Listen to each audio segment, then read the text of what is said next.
وأشهد أن لا إله إلا الله وحده لا شريك له وأشهد أن محمدا عبده ورسوله. கண்ணியத்திற்குரிய எல்லாம் வல்ல அல்லாஹ் ஜல்ல ஷானஹு தஆலாவின் நல்லடியார்களே, மாறும் உலகில் மாறாத இஸ்லாம் என்ற இந்த தலைப்பின் கீழே நேற்றைய தினம் முஸ்லிம்கள் மற்ற மக்களோடு இணங்க மாட்டேன் என்கிறார்கள், ஒத்துப்போக மறுக்கிறார்கள், நல்லிணக்கத்தை அவர்கள் நாடுவதில்லை, விரும்புவதில்லை, எல்லாவற்றிலும் தங்களை தனியாக காட்டிக் கொள்கிறார்கள். தனி அடையாளம், தனியான ஒரு தோற்றம், இந்த மாதிரி காட்டிக் கொள்கிறார்கள் என்ற மாதிரியான ஒரு விமர்சனத்தை வைத்து நாம அவர்களை வெறுக்கிறது போன்ற ஒரு சித்திரத்தை உண்டாக்குகிறார்கள். அதனால இதை மாற்றணும், இஸ்லாத்தை மாத்திரணும், இது மாதிரி ஒரு மார்க்கம் இருந்துச்சுன்னு சொன்னா மனிதர்களுக்கு மத்தியில் நல்லிணக்கம் ஏற்படாது, இவங்க தனியா தான் நிற்பாங்க எல்லாத்திலையும் அப்படின்னு சொல்லிக் கொண்டிருக்கிறார்கள். அது தவறு என்பதற்கு என்ன செஞ்சோம், நாம கொள்கையில் எவ்வளவுதான் உறுதியா இருந்தாலும் பிற மதத்தவர்களை வெறுக்குமாறோ, அவங்களுக்கு தேவையான உதவிகளை செய்யக்கூடாது என்றோ, அவங்களுக்கு நியாயம் வழங்கக்கூடாது என்றோ இந்த மார்க்கத்தில் சொல்லப்படவே இல்லை. இஸ்லாத்தை முழுமையாக பேணிக்கொண்டே மற்ற மக்களோடு இணக்கமாக வாழ முடியும், இஸ்லாத்தை விட்டு கொடுத்து தான் இணக்கமாக வாழ முடியும் என்பது சரியில்லை என்பதற்கு நிறைய சான்றுகளை நம்ம பார்த்தோம். இந்த மாதிரி விமர்சிக்கக்கூடியவர்கள் திருக்குர்ஆனிலேயே சில வசனங்கள் இருக்கிறது. மூமின்கள் காபிர்களை, முஸ்லிமாக இருக்கக்கூடியவர்கள் முஸ்லிம் அல்லாதவர்களை உற்ற நண்பர்களாக ஆக்க வேண்டாம், இப்படி குர்ஆன்ல சில வசனம் இருக்கிறது. எப்படி ஜிஹாதுக்கு சில வசனங்கள் இருந்ததோ அதை இவங்க தவறாக புரிந்து கொண்டு வேறு மாதிரி திசை திருப்பினார்களோ, அந்த மாதிரி குர்ஆன்ல நீங்க எடுத்து பாத்தீங்கன்னா 3வது அத்தியாயத்தில் 28வது வசனத்தில் லா யத்தஹிதில் மூமினூனல் காஃபிரீன அவுலியா மின் துனில் முஃமினீன், மூமின்களாக முஸ்லிம்களாக இருக்கக்கூடியவர்கள் முஸ்லிம் அல்லாதவர்களை நண்பர்களாக நீங்கள் ஆக்க வேண்டாம், முஸ்லிம்கள் முஸ்லிம்களோட தான் நட்பு கொள்ள வேண்டும், இப்படிங்கிற கருத்து எதுல இருக்கிறது, 3:28 இருக்கிறது. அப்ப 4வது அத்தியாயத்தில் 144 எடுத்து பாத்தீங்கன்னா யா அய்யுஹல்லதீன ஆமனூ லா தத்தஹிதுல் காஃபிரீன அவுலியா மின் துனில் முஃமினீன், மூமின்களை விட்டுவிட்டு மூமின்கள் அல்லாதவர்களை, முஸ்லிம் அல்லாதவர்களை நீங்கள் ஒரு உற்ற நண்பர்களாக ஆக்கிக் கொள்ளாதீர்கள். இது 4வது அத்தியாயத்தில் 144வது வசனத்தில் இருக்கிறது. இது மாதிரி சில வசனங்கள் இருக்கிறதா, இதை பிடித்துக்கொண்டு என்ன செய்யறாங்கன்னு கேட்டா, இவங்க எப்படி மூளை செலவு பண்றாங்கன்னு பாத்தீங்களா, முஸ்லீம் மற்றவங்களோட நட்பா இருக்கக்கூடாது, பழகக்கூடாது, முஸ்லீம்னா முஸ்லீமோட தான் நட்புறவு வைத்துக் கொள்ளணும், அவங்க வேதத்தில் அப்படித்தான் இருக்கிறது, குர்ஆன்லயே அப்படித்தான் இருக்கிறது என்று சொல்லி சில வாதங்களை வைப்பார்கள். குர்ஆன்ல அப்படி இருக்குது என்பது உண்மை. குர்ஆன்ல இருக்குதுன்னா எந்த காலத்தில் எதை பத்தி எந்த மாதிரி தன்மை உள்ளவர்களை பத்தி சொல்லுது என்பதும் அதே குர்ஆன்ல விளக்கப்பட்டிருக்கிறது. ஒட்டுமொத்தமா நீங்கள் முஸ்லீம்கள் முஸ்லீம் அல்லாதவங்களை வெறுத்துருங்க, ஒதுக்கினுங்க என்று சொல்லப்படவே இல்லை. எப்படி சொல்லப்பட்டிருக்கிறது, அது சில கண்டிஷன் போட்டு சொல்லுது. இஸ்லாம் என்ன சொல்லுதுன்னா, நீங்க முஸ்லீம்கள் முஸ்லீம் அல்லாதவங்களோட இணக்கமா இருக்கலாம், பழகலாம், ஒட்டுமொத்தமாக அவங்களுக்கு நீங்க பகைக்க தேவையே இல்லை. அது அல்லாஹ் குர்ஆன்ல தெளிவுபடுத்துறான், அதையும் வச்சுதான் விளக்கம் கொடுக்கணும். ஒரு நூல்ல உள்ள ஒருத்தர் ஒரு கருத்து சொல்றாருன்னு சொன்னா ஒட்டுமொத்த நூலையும் வாசித்து அந்த ஒட்டுமொத்த நூலிலிருந்து பெறக்கூடிய சாராம்சத்தை தான் நம்ம என்ன செய்யணும், அதனுடைய கருத்தாக சொல்ல வேண்டும். ஒரு வரியை எடுத்துக்கொண்டு சொன்னோமே ஆனால் எந்த ஒரு நூல்லையும் தவறான கருத்து மாதிரி சித்தரிச்சுட்டு போயிடலாம். இது ஒரு வரி, இது ஒரு வசனம், இது முன்னாடி என்ன சொல்லுது பின்னாடி என்ன சொல்லுது, ஒட்டுமொத்தமா இந்த குர்ஆனுடைய போதனையுடைய சாராம்சம் எப்படி இருக்கிறது எல்லாம் தெளிவா விளக்குறான். 5வது அத்தியாயத்தில் 57வது வசனத்தை எடுத்துக்கிட்டீங்கன்னா யா அய்யுஹல்லதீன ஆமனூ லா தத்தஹிதுல்லதீன இத்தஹது தீனக்கும் ஹுஸ்வம் வல் ஐபா, உங்களுக்கு ஒரு மார்க்கம் இருக்குது, இஸ்லாம்னு ஒரு மார்க்கத்தை நான் தந்திருக்கிறேன், அந்த மார்க்கத்தை யார் கேலி கிண்டல் செய்து கொண்டிருக்கிறார்களோ, உங்க மார்க்கத்தை கொச்சைப்படுத்தி விமர்சனம் பண்ணி கொண்டிருக்கிறார்களோ அவங்கள நண்பராக்காதீங்க, முஸ்லிம் அல்லாதவர்களை நண்பராக்காது நல்லா சொல்றாங்க. யார சொல்றான்னு கேட்டா அவங்களுடைய தன்மை அங்க சொல்லப்படுகிறது. அப்ப இஸ்லாத்தை கேவலமாவும் கொச்சையாவும் மேட போட்டு பேசினா எப்படிதான் நண்பன் ஆக்குறதுன்னு கேட்கிறேன். எப்படி நம்ம நண்பன் ஆக்க முடியும், நாம ஒரு நிலைப்பாட்டில் இருக்கும் பொழுது நம்மளை அதை கொச்சைப்படுத்துறதையே கொள்கையா வச்சிருந்தால் நம்ம ஒதுங்கி கொள்வதுதானே நேர்மையான செயலா இருக்கும். அதுல போனா அது கோழைத்தனமாகவும் அது அடிமைத்தனமாகவும் போய்விடும். நீ என்ன வேணாலும் திட்டிட்டு போ, என்ன வேணாலும் எங்களை ஏசிட்டு போ, நாங்க ஒன்று காலில் விழுகிறோம் அப்படின்னு இருக்கலாமா? தனி மனிதன் இருக்க முடியாது. எந்த ஒரு விஷயத்திலும் அப்படி இறங்கி போகக்கூடாது. சுயமரியாதை ஃபர்ஸ்ட் தேவை. நம்ம மான மரியாதையை காப்பாற்றிக் கொள்ள வேண்டும். அப்ப அல்லாஹ் எந்த மாதிரியானவர்களோடு பழக்க வைத்துக் கொள்ள வேண்டாம்னு சொல்றான்னு கேட்டா, மேடையை போட்டு இஸ்லாத்தை தாறுமாறா பேசுறது, கேவலப்படுத்துறது, இஸ்லாத்தை கொச்சப்படுத்துறது தங்களுடைய கொள்கையா வைத்துக் கொள்ளுது. அப்ப வெளிப்படையா நீங்கள் உங்களுடைய பகைமையை டிக்ளேர் பண்ணி இருக்கும் பொழுது எப்படி நட்புறவு பாராட்டுறது? இப்ப இந்துத்துவ இயக்கங்கள், சங் பரிவார இயக்கங்கள்லாம் இருக்கிறாங்க, அவங்களுடைய வேலையே இதுவாக இருக்கிறது. இங்க நம்ம நாட்டை பொறுத்த வரைக்கும் இதே மாதிரியான ஆட்கள் எல்லாரும் அப்படி இருந்தாங்க. நபிகள் நாயகம் ஸல்லல்லாஹு அலைஹி வஸல்லம் காலத்துல எல்லாருமே இஸ்லாத்தை அழிச்சிடணும் என்பதற்காகத்தான் சுத்தி இருந்த அனைவரும் இருந்தார்கள். அந்த மாதிரியான தன்மை இருக்கிறதுனாலதான் பழக வேண்டாங்கிற அல்லாஹ்.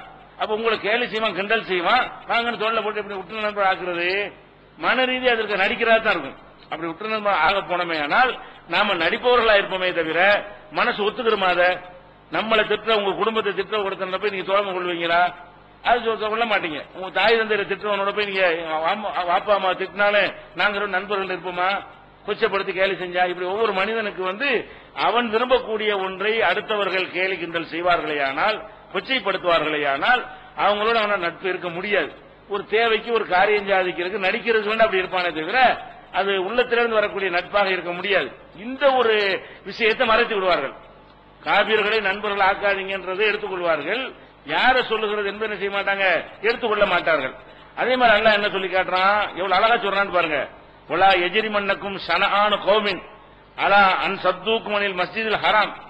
மஸ்ஜிதுல் ஹராம்ங்கிற காபத்துல்லாவுக்கு நேற்று சொன்னோம், சஹாபாக்கள்லாம் போனாங்க, உம்ரா செய்வதற்கு போனாங்க, தடுக்கிறாங்க, விடமாட்டோம்னு தடுக்கிறாங்க. அது அல்லாஹ் சொல்லி காட்டுறான், உங்களை மஸ்ஜிதுல் ஹராமுக்கு வரக்கூடாதுன்னு தடுத்தாங்களே, அவர்கள் தடுத்த காரணத்திற்காக வேண்டி அவங்களுக்கு நீ அநியாயம் செஞ்சிடாதீங்க. அதை நம்ம கசப்பு பாராட்டுறது அநியாயம் செய்ய சொல்லணும். இன்னும் சொல்ல போனா தாவுனல் பிர்ரி தக்வா, நல்ல விஷயம் விட்டால் ஒருத்தருக்கு ஒருத்தர் உதவியா இருந்துக்கிறங்க. அவன் தடுத்த தனி விஷயம், அதனால என்ன செய்யக்கூடாது, நீதி வழங்குறதுல இருந்து நீங்கள் விலகி விடக்கூடாதுங்கிற அளவுல நம்முடைய மார்க்கம் நமக்கு சொல்லி தருகிறது. அதே மாதிரி இன்னொரு இடத்துல என்ன சொல்லி காட்டுறான்னா, உங்களுக்கு யார் நண்பர்கள் ஆக்கக்கூடாதுங்கிற இலக்கணம் சொல்லும் பொழுது, இன் தம்சஸ்கும் ஹசனத்துன் தசூஹும், உங்களுக்கு ஒரு நல்லது ஏற்பட்டுச்சுன்னு வைங்களேன், அவங்களுக்கு பொறுக்க இயலாது, பதறுவாங்க. உங்களுக்கு ஒரு கெட்டது ஏற்பட்டுச்சுன்னு வைங்களேன், சந்தோஷம் அப்படி இருக்கும். இவனுடைய எனிமை பலவுற முஸ்லீமுக்கு ஒரு 100 பேர் உள்ள போட்டான்னு வைங்க, அவங்களுக்கு என்னமோ தீபாவளி மாதிரி இருக்கும், அப்படி கொண்டாட்டமா எடுத்துக்கிடுவாங்க. அப்படியான ஒரு மனநிலை உள்ளவனோட நம்ம பழக முடியுமா? அல்ல நமக்கு ஒரு கேடு ஏற்பட்டா அவனுக்கு சந்தோஷம் ஏற்படுது, நமக்கு ஏதாவது சந்தோஷம் கொடுத்தா இடஒதுக்கீடு ஏதாவது கொடுத்துட்டாங்கன்னு வைங்க, அதனால 10 நாளைக்கு தூக்கம் வர அவனுக்கு. இப்படி இருக்கிற ஒருத்தன் நீங்க நேசிக்கலாமா? அல்ல எப்படி கேட்கிறான், நீங்க நண்பர்கள் ஆக்கிக்கிறங்க, யார் ஆக்கிக் கொள்ள கூடாது? உங்களுக்கு ஒரு நல்லதுக்கு வந்தால் பொறுத்துக் கொள்ள மாட்டான், உங்களுக்கு ஒரு கெட்டது வந்தா ரொம்ப சந்தோஷப்படுவான். நம்ம கெட்டது வந்தா என்ன நம்ம சும்மா இருந்துட்டு போயிட வேண்டியதானே? அப்ப நம்ம கெட்டது நடக்கணும் என்பது அவன் ஆசையோடவும் ஆர்வத்தோடவும் ஆவலோடவும் இருந்து கொண்டிருக்கிறான் என்று சொன்னால், அந்த மாதிரி ஆட்களும் உனக்கு என்ன உறவு? இது ஒளி முறை இஸ்லாத்து ஓபன் குரான்ல தான் இருக்கிறது. ரகசியம் நடிப்புலாம் இஸ்லாத்துல கிடையாது. ஓபனா உடைச்சு தள்ளுறது அல்லாஹ் யாருக்கும் பயப்பட மாட்டான். வேதம் அல்லாஹ்வுக்கு சொந்த, மனுஷன் அப்படி அட்ஜஸ்ட் பண்ணி பேசுவான். அல்லாஹ் பொறுத்து என்ன செய்யறது, என்ன உண்மையை சொல்லி போடுவான்.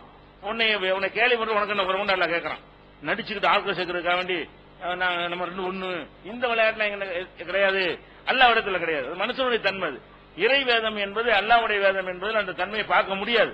அப்படி இருந்தா அவன் அல்லாஹ் இருக்க முடியாது. அட்ஜஸ்ட் பண்ணுங்க, போய் சொல்லுங்க, நடிங்க, நாடகம் ஆடுங்க, அல்லாஹ் இருப்பானா? அல்லாஹ்ங்கிறவன் என்ன சத்தியத்தை மட்டும் பேசக்கூடியவனா இருக்க வேண்டும். அதனால அல்லாஹ்வுடைய வேதமா இருக்கிறதுனால இந்த மாதிரி உங்களுக்கு நன்மை ஏற்பட்டால் அவனுக்கு கஷ்டப்படுறாங்க, உங்களுக்கு கேடு ஏற்பட்டு அவ்வளவு சந்தோஷப்படுறாங்க. இந்த மாதிரி ஆட்களோட நீங்கள் உறவு வைத்துக் கொள்ளாதீர்கள் அப்படின்னு நல்லா சொல்லி காட்டுறான்.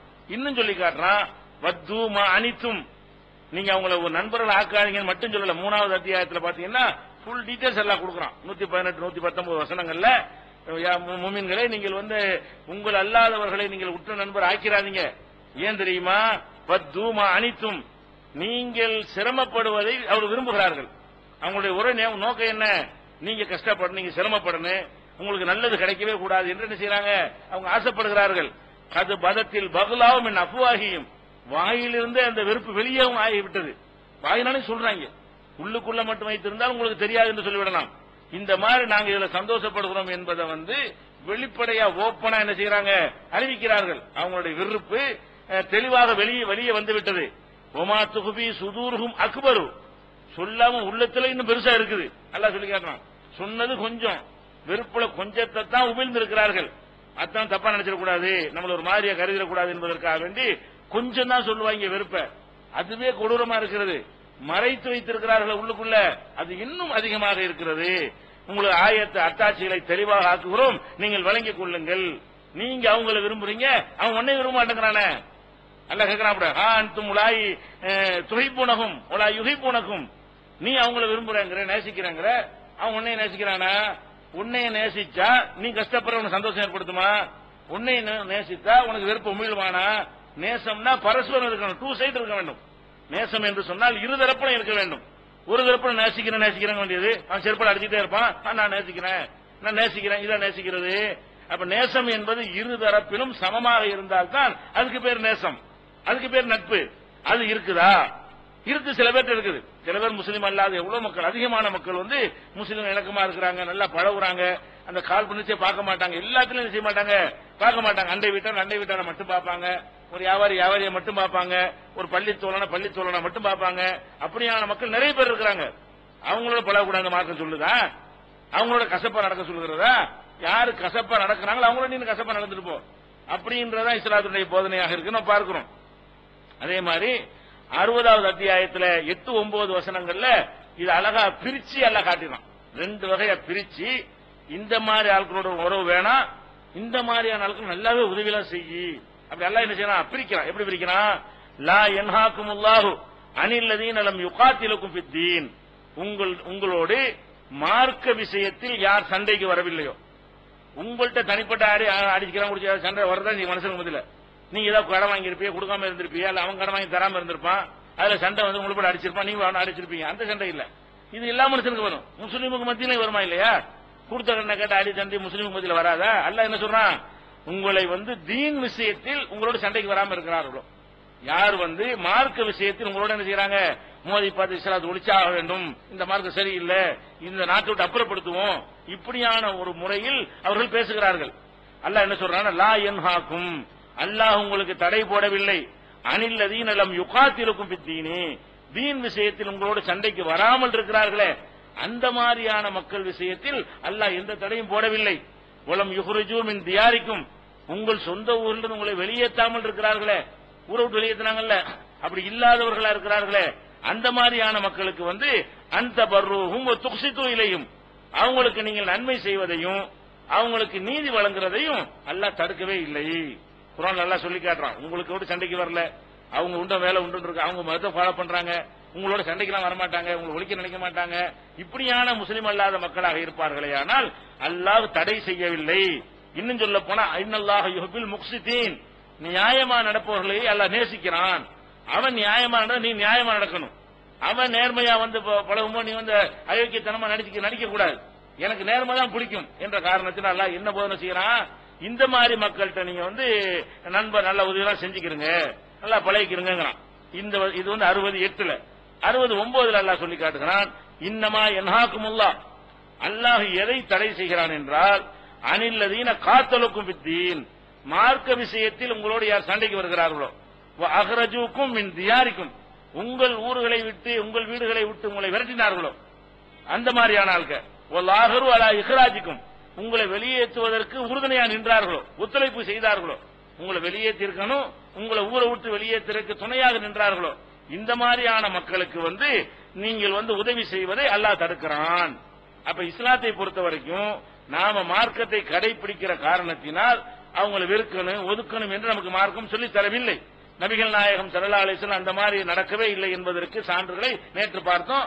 அல்லாஹ் அதை பிரிச்சுதான் காட்டுகிறான். அப்ப இதை விளங்கி கொண்டோமையானால் நாங்க இணங்க மாட்டேங்கிறீங்க, ஒத்து வர மாட்டேங்கிறீங்க, பகைமையை காட்டுறீங்கன்னா பகைமையெல்லாம் காட்டவே இல்லை. நாங்கள் எங்கள் இஸ்லாத்தில் இருந்து கொண்டே என்ன செய்வோம், நியாயமா நடப்போம், நேர்மையா நடப்போம், எல்லா மக்களும் நேசிப்போம், முஸ்லீம் அல்லாதவர்கள் என்று உலக விஷயங்கள்ல நாங்கள் பிரித்து பார்க்க மாட்டோம். கல்யாண காட்சியில பிரிச்சு பார்ப்போம், எங்க பொண்ணை எங்க மாப்பிள்ளை எங்கள்ல உள்ள அதுக்கு தான் கொடுப்போம், எங்க மாப்பிள்ளைக்கு எங்கள்ல உள்ள பொண்ணை தான் எடுப்போம், அது மாதிரி பிரிச்சு பார்ப்போமே தவிர உலக விஷயங்கள்ல எந்த விதமான கொடுக்கல் வாங்கல நாங்க என்ன செய்ய மாட்டோம், பிற மதத்தை வெறுக்க மாட்டோம். அப்படி எங்களுக்கு மார்க்கம் போதிக்கல என்பதை அவர்களுக்கு நம்ம என்ன செய்யணும், பதிலாக சொல்ல வேண்டும். அதே நேரத்தில் வந்து அவங்களுடைய அடுத்த விஷயம் என்ன செய்வாங்கன்னு கேட்டா, நம்ம பல விஷயங்களை நம்ம தனித்து காட்டுறோம் இல்லையா, அதுதான் முக்கியமா எடுத்து காட்டுறாங்க. என்ன காட்டுவாங்க, இவங்க வந்து நான் பூஜை பொருள் கொடுத்தாங்க சொன்னமா இல்லையா, நாங்க பூஜிக்கிற பொருளை கொண்டு போய் கொடுத்து அவங்க திங்கிறது இல்ல, அவங்க ஒன்னாந்து தந்தாங்கன்னா ஏதோ ஒன்னா சாப்பிட்டுறோம் அப்படின்ற போது நீங்க வெறுக்கத்தானே செய்றீங்க, நாங்க நடக்கிறோம் நீங்க நடக்க வேண்டியதானு கேட்கறாங்க. இதுல எதுக்காக வேண்டி நம்ம அந்த பொருளை தவிர்க்கிறோம்? ஒன்னு ரீசன் இருக்குது. நம்ம எதையெல்லாம் தவிர்க்கிறோமோ அதுக்கு வந்து அறிவுபூர்வமாக நியாயமாக எந்த ஒரு நேர்மையான பார்வை உள்ளவர் பார்த்தாலும் ஒத்துக்கொள்ளக்கூடிய வகையில் தகுந்த காரணம் இருக்குது. என்ன தகுந்த காரணம்? ஒருத்தர் ஒரு வாழைப்பழத்தை நீங்கள் அவருக்கு கொடுக்கிறீர்கள், அவர் வாங்கிக் கொள்கிறார், அவரும் உங்களுக்கு ஒரு வாழைப்பழத்தை தருகிறார், நீங்கள் வாங்கிக் கொள்ளலாம். ஏன்? நீங்கள் வாழைப்பழம் கொடுக்குறீங்க, அவர் வாழைப்பழம் தருகிறார். அல்லது நீங்க ஒரு தேங்காய் அவருக்கு கொடுக்கிறீர்கள், அவன் மறுநாள் உங்களுக்கு ஒரு தேங்காயை தருகிறார், வாங்கிக் கொள்ளலாம். ஏன்? நீங்க தேங்காயை கொடுத்து இவர் தேங்காயை தந்தார். ஆனால் எதை வாங்கக்கூடாதுன்னு சொல்றோம் என்றால், ஒரு பொருளை தந்து அது வேற ஒன்றாக உங்களை சித்தரித்து இது வந்து பிரசாதம், இது வாழைப்பழம் இல்ல, இது வந்து பூஜை செஞ்சதுனால இதுல எக்ஸ்ட்ரா பவர் வந்து விட்டது, கூடுதலான சக்தியில் இருக்கிறது, புனித பொருள் அப்படின்னு சொல்லி நம்மள்ட்ட தரும் பொழுது அதுல ஒரு நம்பிக்கையும் சேர்த்து திணிக்கப்படுகிறது. வாழைப்பழம் மட்டும் நம்மள்ட்ட தரப்படவில்லை. எது திணிக்கப்படுகிறது? ஒரு சில மந்திரங்களால் அந்த வாழைப்பழம் புனிதமாகிவிட்டது, அந்த வாழைப்பழத்துக்கு எக்ஸ்ட்ரா பவர் வந்து விட்டது. அதனால என்ன செய்வாங்க? சாதாரண வாழைப்பழத்தை சும்மா வாங்கிக்கிறாங்க, பிரசாதம் இப்படிதான் வாங்குவாங்க. அதே பொழுது அதே வாழைப்பழம் தானே, அதே வாழைப்பழத்தை கொண்டு ஒரு இடத்துல வச்சு மந்திரம் சொன்னோட அதுல என்னமோ பவர் வந்துருச்சு நினைக்கிறாங்க. நீங்க நினைக்கிறீங்க, நம்பிட்டு போங்க. நாங்கள் அந்த மாதிரி நம்பி ஏற்றுக்கொண்டோமே, ஆனால் அந்த ஒரு தவறான கொள்கையை நாங்க ஏத்துக்கிட்டு ஆகுமா இல்லையா? அது வாழைப்பழத்துக்கு மேல இல்லையே, அது வாழைப்பழம் மட்டும் இருக்குது.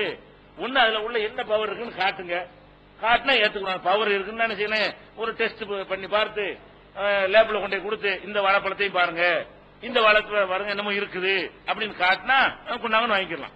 எக்ஸ்ட்ரா என்னமோ இருந்தா ஒன்னும் கிடையாது. இவனா நினைக்கிறான், இவனா என்ன செய்யறான்? ஒரு சாதாரண சக்கரை தான், சாதாரண வாழைப்பழம் தான், சாதாரண தேங்காய் தான், சாதாரண எண்ணெய் ஏதோ ஒண்ணு தரான்னு வைங்க, அதை இவனா போய் என்னமோ செஞ்சுட்டு ஒரு சிலைகளுக்கு முன்னாடி போய் செய்து விட்டு இது புனிதமாகி விட்டது, இது சாதாரண விஷயம் கிடையாது. எந்த அளவுக்கு பெரிய பெரிய கோடீஸ்வரன்லாம் நாக்குல தடவுற அளவுக்கு சக்கரை கொடுப்பாங்க, அதை எப்படி வாங்குவான் கோடீஸ்வரன்? அவன் வந்து இந்த மாதிரி பொருள் ஆசைப்பட மாட்டான், அற்பமான பொருள் வாங்குவானா கோடீஸ்வரன்? வாங்க மாட்டான். அதே கோடீஸ்வரன் இந்த பிரசாதம் சொல்லி கொடுங்க, என்ன செய்வான்? ஒண்ணுக்கும் இல்லாத பொருளை கூட வாங்குவான், அப்படி வாங்குவான். ஏன்? இப்ப கடவுள் இருக்குது, இதுல என்னமோ இருக்குது, அதுல எக்ஸ்ட்ரா பவர் இருக்கு நம்புறான். அப்ப நம்ம எதுக்கு அதை மறுக்கிறோம் என்று சொன்னால், உங்களை வெறுக்கிறதுக்காக நாங்க மறுக்கல, நீங்கள் முஸ்லீம் அல்லாதவர்களா இருக்கிறீங்க என்பதற்காக மறுக்கிறோம். நீங்க வாழைப்பழத்தை தான் வாங்கி இருக்கிறோமே, நேற்று வாங்கி இருக்கிறோமே, நீங்க சோத்தை கொடுத்துட்டா வாங்குவோமே, நீங்க எந்த பொருளை தந்தாலும் சட்டை எடுத்தாங்க வாங்கி போட்டுக்கிறோமே, நாங்க ஒரு சட்டையை தந்தா நீங்க போட்டுக்கிறீங்க, நீங்க ஒரு சட்டையை தாங்க நாங்களும் போட்டுக்கிறோம். இது மறுத்தது இல்லையே, எதை மட்டும் மறுக்கிறோம்? பிரிச்சு தான் மறுக்கிறோம். எவ்வளவு நுணுக்கமா விவரமா இருக்கும் பாருங்க, அப்படி அவங்க சிந்திக்கணும். பயங்கர துல்லியமா இருக்கிறாங்க, அப்படி பாராட்டுற அளவுக்கு நம்ம இருக்கிற மாதிரி நம்ம என்ன செய்யறோம்? எதை வேணாங்கிறோம்? சாதாரணமான ஒரு பொருளை அந்த பொருளாகத்தான் பார்க்கணும். எப்பொருளாக இருந்தாலும் அப்பொருள் மெய்ப்பொருள் காண்பது அறிவு, அப்படித்தானே சொல்றான். எப்பொருள் யார்வாய் கேட்பினும் அப்பொருள் மெய்ப்பொருள் காண வேண்டும். பொருளை கொண்டாந்து தர்றீங்கன்னா மெய்ப்பொருள் என்ன? அது வாழைப்பழம் தான். நீ என்னமோ அதுக்கு பேரை சூட்டி கொண்டாலும் என்னமோ இருக்குது உள்ளக்க நீ சொன்னாலும் அது நீங்க சொல்லிக் கொள்வது மெய்யான பொருள். அது என்ன பொருள்? இதான் பொருள். தேங்காய்னா தேங்காய் தான். அப்ப தேங்காய்னு சொல்லாம இதுல என்னமோ பயங்கரமான விஷயங்கள்லாம் இருக்குன்னு சொன்னா அதை நாங்க ஏத்துக்கிட்டு ஆகுமா இல்லையா? நாங்க அது இல்லைன்னு சொல்லிட்டு இருக்கிறோம். இப்படியான நம்பிக்கை ஒளி என்னமும் நாங்க சொல்லிட்டு இருக்கிறோம். நீனும் இதுல இருந்து மாறணும்னு நாங்க சொல்லிட்டு இருக்கிறோம். நீ ஏன்டா யாரோ மனுஷன் போய் இப்படி செஞ்சவனு பவர் வந்து நினைக்கிற? கடவுளை பவர் ஏற்று தந்தாரா? நீ நாத்தான் அந்த பொருளை வச்சுக்கிற, நீ நாத்தான் உங்களுடைய முன்னாடி வைக்கிற, நீ நாத்தான் என்னமோ சொல்ற, அதுக்கு பிறகு என்னமோ ஆயிடுச்சுங்கிற. ஏன் இப்படி ஏமாறுகிறீர்கள் என்று நம்ம என்ன செய்யறோம்? போதனை செய்கிறோம். அப்ப ஏமாறாதீங்க என்று போதனை செய்யக்கூடிய ஒரு ஆள் வந்து அதுல நம்மளை ஏமாத்துறதுல ஒரு அங்கம் வைக்க சொன்னா, அதை அங்கீகரிக்க சொன்னா அதுக்குதான் மறுக்கிறோம். எதை மறுக்கல? அந்த பொருளை மறுக்கல, நட்பை மறுக்கல, அவனை மறுக்கல. கொடுக்கறான் அவனையா இருக்கிறோம். அவன் 95% பொருள்களை தரும்போது வாங்கிக் கொள்கிறோம். 5% பொருள்களை நம்ம என்ன செய்யறோம்? முரண்படுகிறோம். அதை வேணாங்கிறோம். அதுக்கு இந்த மாதிரி ரீசன் இருக்குது. இன்னும் சொல்ல போனா அவனை மட்டும் அவன் தந்தா மட்டும் வாங்க மாட்டான்னு சொல்ல மாட்டோம், நம்மால தந்தா வாங்க மாட்டோம். இந்த மாதிரி நம்பிக்கையோட தப்பு இருக்குன்னு தர்றான். நாகூர் ஆண்டவர் அப்ப வாங்குவோமா? நீ முஸ்லீம் அல்லாதவனுக்கு இருக்கிற நீ நினைக்கிற இல்ல, நீ எக்ஸ்ட்ரா இல்லாத ஒண்ணு இருக்குன்னு சொல்ற பாரு, அதைத்தான் நாங்க மறுக்கிறோம். ஒருத்தர் வர்றாரு, முஸ்லீமா இருக்காரு, நாகூர்ல இருந்து வர்றாரு, இந்தாங்க நாகூர் ஆண்டவர் தப்பு இருக்கு அப்படின்னு சக்கரையை தர்றாரு, நம்ம என்ன செய்வோம்? வாங்க மாட்டோம். ஹராம். ஏன் வாங்குறோம்? சக்கரைன்னு தான் வாங்கிக்கிறேன். நாகூர்ல மலிவா சக்கரை கிடைச்சு வாங்கிட்டு வந்து 5 கிலோ கொண்டு வாங்கிக்கிறேன். ஏன் நாகூர்ல சக்கரை வேணாம்னு சொல்ல போறேன்னா? அப்படி பொருள்களை நாகூர்ல கிடைக்கிற பொருளை கொண்டாந்து வாங்கிக்கிறோம், தப்பு கிடையாது. ஆனா என்ன சொல்லி தரக்கூடாது? இதுல விஷயம் இருக்குது, இதுல விசேஷம் இருக்குது, இதுல புனிதம் இருக்குது, இதுல என்னமோ எக்ஸ்ட்ரா இருக்குன்னு வாங்குவோமா? அப்ப முஸ்லீம் செஞ்சாலும் வாங்க மாட்டேங்கிறமே. முஸ்லீம்ல ஒரு அறிவியனன் வந்து முஸ்லீமுடைய ஒரு தர்கான்னு சொல்லக்கூடிய முஸ்லீம் செய்யக்கூடிய இந்த பூஜையில ஒரு என்னமோ ஏற்பட்டது நம்பி நம்மள்ட்ட தந்தால் அதை வாங்கலாமா? வாங்கக்கூடாது. எதனால வாங்கக்கூடாது? அவனை வெறுக்கிறதுக்காக வேண்டியா? அவனுக்கு சேத்தனை இடஒதுக்கீடுல கேட்கிறோம், அவனை வெறுக்கிறோம். அவனை வெறுக்கல, இந்த செயலை வெறுக்கிறோம், இந்த மூட நம்பிக்கையை வெறுக்கிறோம். இது உலகத்திலிருந்து ஒளியணும்னு நம்ம நினைக்கிறோம். எதை உலகத்துல ஒழிக்க நினைக்கிறோமோ அதை நீங்க அங்கீகரிக்க சொன்னா அதான இதுக்கு அர்த்தம். இதை வாங்கிக்கிறேன்னு சொன்னா என்ன அர்த்தம்? அது நாங்களும் அதை பிரசாதம்னு ஒத்துக்கிற சொல்றீங்களா? அது தப்புன்னு ஒத்துக்கிற சொல்றீங்களா? நீங்க என்னமோ செஞ்சுட்டு எங்கள்ட்ட வெறும் பொருளா கொண்டாந்து கொடு, எங்களுக்கு எந்த மறுப்பும் கிடையாது. யார் இருந்தாலும் வாங்கிக்குவோம். அந்த பொருள் மார்க்கத்தில் அனுமதிக்கப்பட்டதா இருந்தால் யார் இருந்தாலும் வாங்கிக்குவோம். அனுமதிக்கப்படாத ஹராமான பொருள் இருந்தால் யார் தந்து வாங்க மாட்டோம். இந்த பாலிசியில் நம்ம தெளிவா இருக்கிறோம். அப்ப பிற மதத்தவர்கள் தர்ற அந்த பூஜை பொருள்கள் வாங்குறது இல்லைன்னா அவனை வெறுக்கிறதுக்கு இல்லை என்பது புரிய வைக்கணும். நீங்க என்ன செய்யணும் மக்களுக்கு? அப்படி வேற ஏதாவது பொருள் நாங்க மறுத்துக்கோம். இது வரைக்கும் எந்த பொருளை தான் வாங்கிடுவோமே, நீ ஏன் இந்த இல்லாத ஒரு நம்பிக்கையை நீ உண்டாக்குற? இதுல என்ன சாதாரண பொருள்னு சொல்லு, அதுல கொஞ்சோண்டு பொருளை வச்சுட்டு என்னமோ அது இருக்குன்னு நினைக்கிற, அது புனிதம் ஆயிடுச்சு நினைக்கிறேன். நான் இது நேர்மையான ஒரு சிந்தனையா? இது மூட நம்பிக்கை அவனுக்கு தெரியலையா? அந்த மூட நம்பிக்கை நான் எப்படி உடன்படுவேன் அப்படிங்கிறதுக்கு நம்ம மருத்துவமையானால் அது என்ன செய்ய மாட்டேங்கிறாங்க, அதை புரிஞ்சுக்கிறாம வேற மாதிரி கசப்பை கூட்டுகிறார்கள். நீங்கள் இப்படி விளக்கி சொல்ல வேண்டி இருக்கிறது. இது ஒரு விஷயம். அதே மாதிரி வந்து அறுக்கிற விஷயம் இருக்குல்ல, பிராணிகள் அறுக்கிறது. நாங்க வந்து நீங்க கோழி அறுத்து தந்தா நாங்க திங்கிறோம். நாங்க கோழி அறுத்து அதை அடிச்சு கதவுல வச்சு அடிப்பாங்க நச்சு, அதை தண்ணியில முக்கி சாகடிச்சு தந்தா என்ன செய்ய மாட்டேங்கிறோம், நீங்க திங்க மாட்டேங்கிறீ, அது என்ன அப்படின்னு கேட்கறாங்க. இதுல எங்களுக்கு ஆன்மீகமா நம்பிக்கை இருக்கு. என்ன நம்பிக்கை இருக்கிறது? நாங்க எதுக்காக வேண்டிய ஒரு முஸ்லீம் வந்து அறுத்ததை சாப்பிடணுங்கிறோம், மத்தவங்க அறுத்தாலோ வேற மாதிரி சாகடித்தாலோ ஏன் சாப்பிடக்கூடாதுங்கிறோம். அதுக்கெல்லாம் ரீசன் வச்சிருக்கிறோம். என்ன ரீசன் இருக்கிறது? அறுக்காம இருந்துச்சுன்னு வைங்க, அதுல 2 ரீசன் வந்துடும். அவங்க அறுத்தே தந்தாலும் அதுல ஒரு ரீசன் இருக்குது. என்ன ரீசன் கேட்டா, எந்த ஒரு பிராணியா இருந்தாலும் அறுத்து ரத்தம் வெளியேறத நம்ம சாப்பிடலாம். ரத்தம் ஹராமாக்கப்பட்டிருக்குது. நீங்க தண்ணிக்குள்ள வச்சு அமுக்கிட்டீங்கன்னா ரத்தம் வெளியேறுமா? கழுத்து அறுத்துட்டீங்கன்னா ரத்தம் வெளியேறிடும். இறைச்சி சுத்தமான இறைச்சி நம்ம கிடைத்து விடும், அதை சாப்பிடுறோம். அவங்கள 90% பேர் என்ன செய்வாங்கன்னு கேட்டா, கழுத்தை நெரித்து என்ன செய்வாங்க, கொல்லுவாங்க. கழுத்தை நெரிச்சு கொள்ளும் பொழுது என்னவாக, அதுல உள்ள மூச்சு அடைச்சு செத்து போயிருமா? அப்ப அதுல ஒரு ரத்தங்கள் அதிலே உறைஞ்சி ரத்தம் ஓடி வெளியே வராம கட்டியா போய் இறைச்சியாவது ஆகிவிடும். சாப்பிடும் பொழுது ரத்தத்தையும் சேர்த்து சாப்பிடுகிறோம். ரத்தம் வந்து நமக்கு வந்து தடுக்கப்பட்டிருக்கிறது. ரத்தத்தில் எல்லா விதமான கிருமிகளும் இருக்குது. உங்களுக்கு ஏதாவது நோய் வந்து ரத்தம் தான் டெஸ்ட் பண்றான். ரத்தத்தில் என்ன இருக்கு போய் தான் டெஸ்ட் பண்றான். அது என்னென்ன இருக்கலாம் கண்டுபிடிக்கிறானா இல்ல, அது வெளியேறணும். ரத்தம் வெளியேறினா தான் அந்த இறைச்சி சுத்தமானதாக இருக்க முடியும். அப்ப அந்த மாதிரி அடித்து நீ தருவியானால் அது வந்து சாப்பிடுவதற்கு சுகாதாரமற்ற ஒரு இறைச்சி என்று நாங்கள் நம்புகிறோம். அது அறிவியல் பூர்வமா எங்களுக்கு நிரூபிக்க இயலும். அறுத்த இறைச்சியும் அறுக்காமல் இந்த மாதிரி வேற வகையில கொலை செய்யப்பட்ட பிராணிகளுடைய இறைச்சியும் சமமானது அல்ல. அதனுடைய சுகாதாரத்தில் வித்தியாசம் இருக்கிறது என்பது அறிவியல் காரணம். அது ஒரு காரணம். 2வது என்னன்னு கேட்டா, சரி அவன் அறுக்கிறான் அப்படி சாப்பிடலாமா? அவன் அறுக்கிறான், அவன் அறுத்து ஒரு பிராணி என்ன செய்யறான், கழுத்தை போட்டு வெட்டுறான். வெட்டி ஒரு கடாயை வெட்டணும், கடைக்கு உரை வெட்ட வெட்டி தலையை துண்டாக்கிட்டு இருக்கான், ரத்தமெல்லாம் வெளியேறும். அந்த ஒரு விஷயம் வந்துருச்சு. ஆனா இன்னொரு மேட்டர் என்னன்னு கேட்டா, இஸ்லாத்தை பொறுத்த வரைக்கும் இந்த உயிரினங்கள் இருக்கு இல்லையா, இந்த உயிரினங்களுக்கு வந்து அல்லாஹ் சொந்தக்காரன். நீங்க வந்து அந்த இறைச்சி அதுக்கு நீங்க சொந்தக்கார ஆளா இருக்கலாம். நீங்க ஒரு உயிரை உண்டாக்க இயலுமா? ஒரு உயிரை கொடுக்க முடியுமா? அதுக்கு இந்த உயிரை கொடுத்தவன் யாரு? அல்லாஹ் தான். அப்ப எல்லா உயிரினங்களும் எவன் படைத்தானோ அவன் தான் அந்த அதற்கு முழுமையான ஒரு அதிபதி. அந்த உயிரை எடுக்கிறதுக்கு நமக்கு அதிகாரம் கிடையாது. உயிரை எடுக்கிறதுக்கு இல்ல, நமக்கு பர்மிஷன் கிடையாது. உயிர் எடுக்கலாம், ஒரு மனுஷன் எடுக்க கூடாது தானே. அந்த மாதிரி ஒரு ஆட்டினுடைய உயிரை போய் நம்ம எடுத்தோம்னா அல்லாஹ் கொடுத்த உயிரை நம்ம எப்படி எடுக்கிறது என்கிற குற்றம் நமக்கு என்ன செய்யும், சேர்ந்து விடும். அதுக்காக இஸ்லாம் என்ன பண்ணுதுன்னு கேட்டா, உனக்கு நீ யார் உயிரெல்லாம் எடுக்கக்கூடாது, உனக்கு சொந்தம் இல்ல, நான் தான் சொந்தக்காரன், நான் தான் படைச்சேன், நான் தான் உனக்கு அனுமதிக்கிறேன், நீ அனுமதிச்சனாலதான் இறைவா நான் இதை திங்கிறேன், இல்லாட்டி நான் இப்பெல்லாம் கொல்ல மாட்டேன்.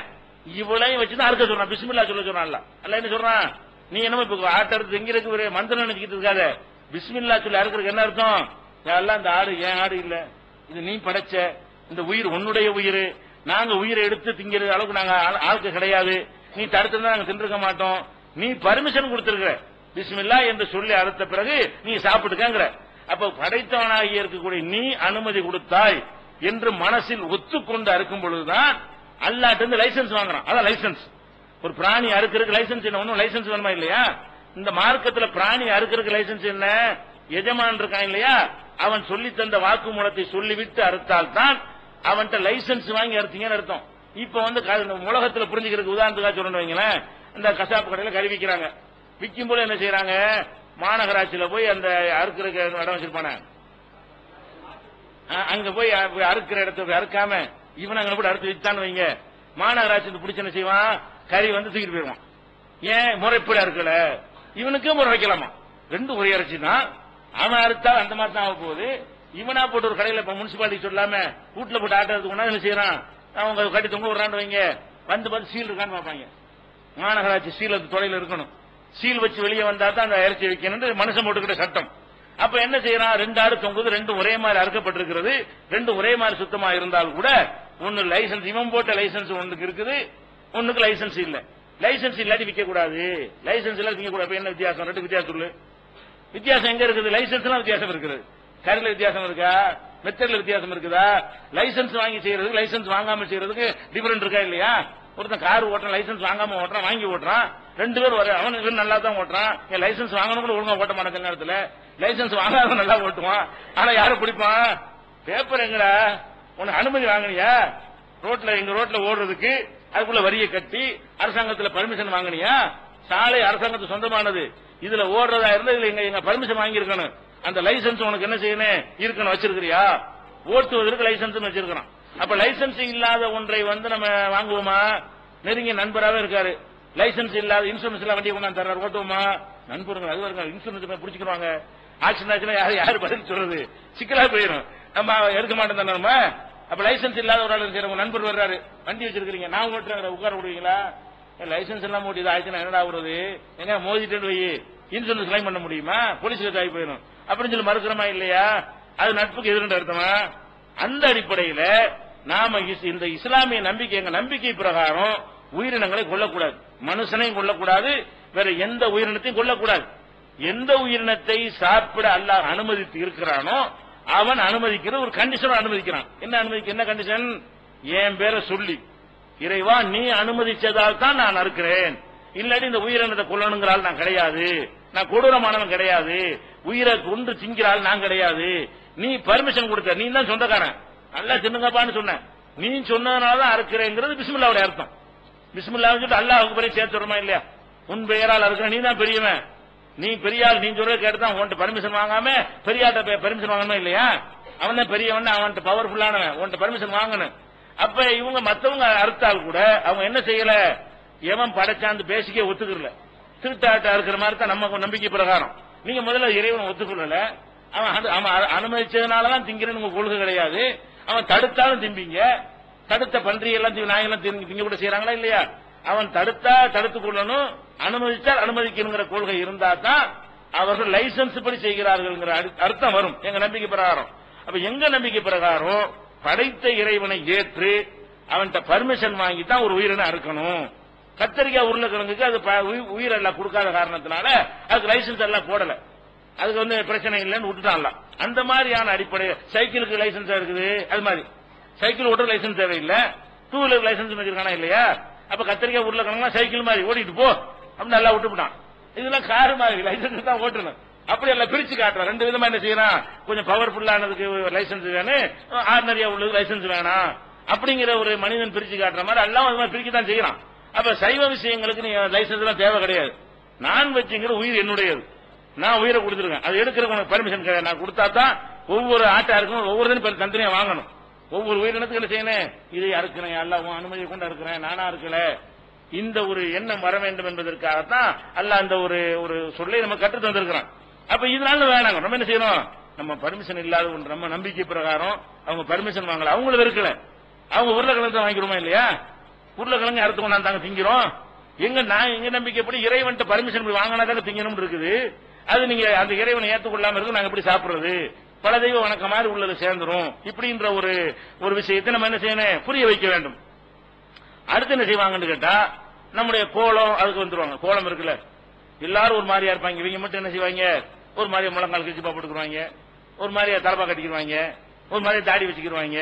எங்களை மாதிரி நீங்க இருக்க வேண்டியதானே, இல்ல நாங்கெல்லாம் பேண்ட் போட்டா இவங்க வந்து லுங்கி கட்டிக்கிடுவாங்க, இப்படிங்கிற மாதிரி என்ன செய்யறது, சில வித்தியாசங்கள் இருக்கும்ல, அந்த வித்தியாசங்களை எடுத்து வைத்துக் கொண்டு ஊர்ல எல்லாருக்கும் இருக்க வேண்டியதான். சில ஊருக்கு போனீங்கன்னா ட்ரெஸ்ஸை பார்த்து முஸ்லீம் கண்டுபிடிச்சிடலாம். வேற அடையாளங்களை வச்சு கண்டுபிடிக்க தேவையில்லை. ட்ரெஸ்ஸை பார்த்து என்ன செய்யலாம், தொப்பி போட்டுக்கிறாங்க. இப்படி சில ஊர்ல தொப்பி போட்டே இருப்பாங்க எல்லா நேரமும், அதை வச்சு அதை கண்டுபிடிச்சிக்கலாம். சில ஊர்ல லுங்கி ஊருக்கு போகும் வெளியே பேண்ட் போட்டு இருப்பாங்க, ஊருக்குள்ள இறங்கும்போது லுங்கி மாறிக்கிறாங்க. அந்த ஊர்ல எல்லாம் லுங்கி கட்டுறது வழக்கமா இருக்கும். அதனால ஊர் வெளியே விட்டு வரும்போது பேண்டை போட்டு வருவாங்க. அப்படி சில ஊர்கள்லாம் இருக்குது. அந்த ஊர்கள் அப்படி சில ஊர்ல ஒரு பழக்கம் இருக்கு, இவங்க தனித்து காட்டுறாங்க. தனித்து காட்டுறதுனால நீங்க ஒதுங்குறீங்க எல்லாத்தையும் இணங்கி இருந்தா என்ன அப்படின்னு கேட்கறாங்க. அதுல வந்து தாடி எல்லாம் அதுல வருது. அதுல என்ன வருது, தாடி வைக்கிறவங்க சேர்த்துக்கிறாங்க. முதல்ல இந்த நட உடை பாவனை பழக்க உடைகள் எல்லாம் இருக்கு பாருங்களேன். இதுல இப்படி நினைக்கக்கூடியவர்கள் வந்து அவங்க அதே மாதிரி தனித்திருக்கிறது மறந்துடுறாங்க. அவங்களே இப்ப நம்மள சில பேர் ஜிப்பா போடுறான்னு வைங்க, அவங்க எல்லாரும் ஒரே யூனிஃபார்ம் ட்ரெஸ் போட்டு இருக்காங்களா? அந்த மதத்தில் உள்ளவர்களை ஒருத்தர் காவியை உடுத்தி திரிகிறாரு, ஒருத்தர் சட்டையே இல்லாம போறாரு, ஒருத்தர் துண்டை மட்டும் வேலை போட்டு போறாரு, ஒருத்தர் என்ன செய்யறாரு முழங்கால்கள் ட்ரெஸ் பண்ணிட்டு போறாரு. அவங்கள்ட்ட ஒரு மதம் ஒரு கொள்கையில உள்ளவங்களே பல ட்ரெஸ்ஸா தான் இருக்கிறாங்க. அது குடும்பம் கோத்திரம் அது கிராமம் அதை வச்சு தீர்மானிக்கப்படுற அவங்க ஊர் பழக்கத்தை வச்சு என்ன செய்வாங்க, தீர்மானித்துக் கொள்வார்கள். அப்ப இந்த டிரெஸ்ல வரக்கூடிய இந்த வித்தியாசத்தை வைத்துக் கொண்டு அவங்க என்ன பாக்குறாங்க, நம்ம தனியா போறோங்க. அப்ப நீங்க என்ன காட்டணும், அனைவரையும் ஒரு கூட்டங்களை காட்டுங்க. ஒரு பப்ளிக் மீட்டிங் போய் பாருங்க, ஒரு திமுக மீட்டிங், அண்ணா திமுக மீட்டிங், ஒரு மதத்துறை மீட்டிங் போய் பாருங்க. அப்படி ஒரே மாதிரி ட்ரெஸ் பண்ணிருக்கான், பல விதமா தானே போட்டிருக்கான். நாங்க பண்ண நீ கண்ணு சரியில்லை, கண்ணாடி போட்டு நீ வேற தப்பான கண்ணாடி போட்டு பாக்குற இல்லன்னு பார்த்தா அவன் பல மாதிரி இருக்கான், பல குளத்துக்கு இருக்கிறான், பல பொருத்த மட்டும் அடிச்சிருக்கான், முடி வச்சிருக்கான், எல்லாமே இருக்கிறான். நம்மள மட்டும் என்ன செய்யறாங்க, இவங்க வித்தியாசமா இருக்கிறாங்க அப்படிங்கிற மாதிரி பாக்குறாங்க. அவ்வளவு வேண்டியது இல்ல. டோட்டலி டிஃபரெண்டா இருக்கிற ஒரு சமுதாயம் இது தோற்றத்துல சீக்கிய சமுதாயம். ஒரு இந்திய மக்களுக்கு ஒரு பொதுவான தன்மையிலிருந்து 100% தனி அடையாளத்தோடு இருக்கிறவங்க யாரு, சிங்குகள் சொல்றாங்க இல்லையா, சீக்கியர்கள் இருக்கிறாங்க. அவங்க நம்மளாவது முஸ்லீமாவது பேருக்கு முஸ்லீம் வச்சுக்கிறானே தவிர அனைவரும் தாடி வைக்கிறது இல்ல, விரும்பினவன் தான் வைக்கிறான். அது சரியான கொள்கையில் உள்ளதான் வைக்கிறான்.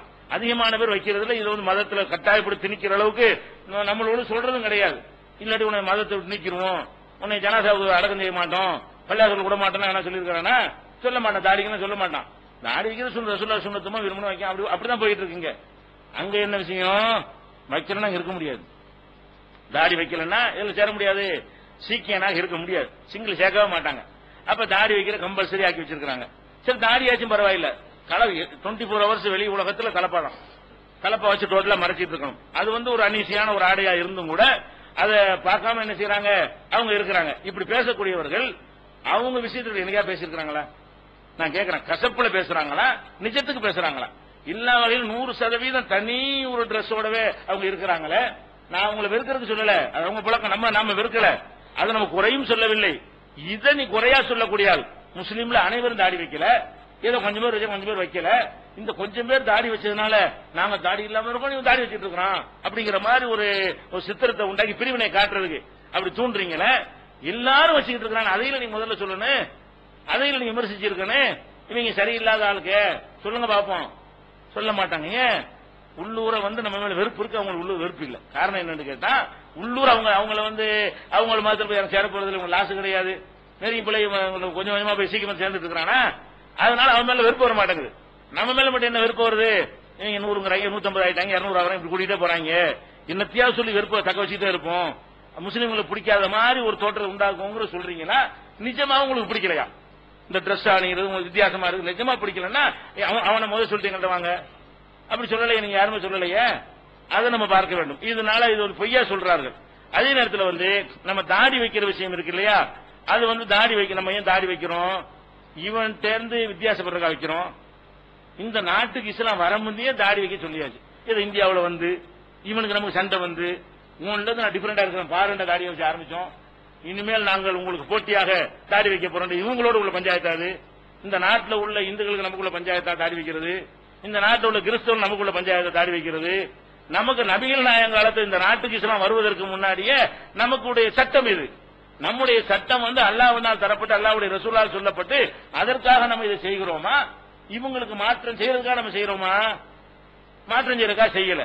அப்ப தாடி வைத்தல் என்பது எங்க மார்க்கத்தில் வந்து சட்டம் என்பதற்கு செய்யறோமே தவிர இந்துக்கள்ல இருந்து நாங்க வந்து பிரித்து காட்ட வேண்டும் என்பதற்காக செய்யல. அதே நேரத்தில் நீங்க என்ன பார்க்கணும், இந்த தாடி விமர்சனம் பண்றாங்கல்ல, அப்படி விமர்சனம் பண்றவங்களா இருந்தா புரிஞ்சுக்கிறதுக்காக சொல்றேன். தமிழ்ல எந்த இணையதளத்தோட தான் தாடியை தான் தூக்கி பயங்கரமா காட்டுறாங்க. தாடி வச்சீங்கன்னா தீவிரவாதிங்கிற மாதிரிலாம் சித்தரிச்சு பேசுறாங்க. தமிழர்கள் அத்தனை பேரும் ஒரு ஆளை ரொம்ப மதிப்பாங்க. யார் கடவுள் இல்லைங்கிற ஆளுக்கு உள்பட என்ன செய்வாங்க, ரொம்ப மதிக்குவாங்க. அவர் யாரு, திருவள்ளுவர். அவர் வேதமாக்கணுங்கிறாங்க. அவருடைய புஸ்தகத்தை என்ன செய்யணும், தமிழர்களுக்கு பொதுமறை, உலகத்துக்கு பொதுமறையாக்கணும் என்கிற அளவுக்கு என்ன செய்யறாங்க, அனைத்து லாங்குவேஜில் மொழிபெயர்க்கணும்லாம் சொல்றாங்க. அவர் எப்படி இருக்கார் திருவள்ளுவர்? அவர் போய் கேட்க வேண்டிய தாடி வச்சாரு, நீ திருவள்ளுவர் காட்சி திருவள்ளுவர் எப்படி இருக்காரு, நாங்க தாடி வச்சு அப்படி தனியா போறோம்னு சொல்றீங்க, அப்ப திருவள்ளுவர் தாடி வச்சுட்டு இருக்காரு, அவரே வெறுக்க மாட்டேங்கிற, இந்த தாடி வச்சவனை ஏத்துக்க கூடாது, இவனை வெறுக்கணும்னு சொன்னீங்களா யாராச்சும்? அப்ப தாடி வைத்திருக்கிற ஒரு ஆளை பெரிய ஹீரோவாகவும் எங்களுக்கு வழிகாட்டி என்றெல்லாம் சொல்லிக்கிறீங்க. அவரு தான் எங்களுக்கு அவர் வேத புஸ்தகமா உள்ளதுங்கிறீங்க, எக்காலத்துக்கும் முக்காலத்துக்கும் பொருந்தும் என்றெல்லாம் சொல்றீங்க அவருடைய போதனை. அப்ப நீங்க போதனையை பார்த்தீங்கன்னா தாடியை பத்திலா அது மாதிரி எங்கள்கிட்டையும் பாருங்க, ஏன் தாடி இருக்கு நீ பாக்குற, போதனையை பாரு. அப்ப வெறுக்கிறவங்க இவங்க தான் ஜாஸ்தியா இருக்கிறாங்க. அடுத்து அதிகமா வெறுக்கிறவங்க யாருன்னு கேட்டீங்கன்னா மேற்கத்திய உலகம். மேற்கத்துல எப்ப ஃபுல் சேவடா இருக்கிறான், எல்லாரும் எல்லாம் ஃபுல் சேவடா, அவன் தான் கத்து கொடுத்தது சொல்ல போனா. அப்ப எல்லாம் ஃபுல் சேவா இருக்கும், என்ன செய்யறான், சேவ் பண்ணிட்டு இருக்கிறதுனால முஸ்லீம் தாடி வச்சுட்டு இருக்கான், இருக்கிறான், தாடி தீவிரவாதி, தாடி வச்சா முஸ்லீமுக்கு அடையாளங்கிற மாதிரி என்ன செய்யறாங்க, அவங்க வெறுக்கிறாங்க.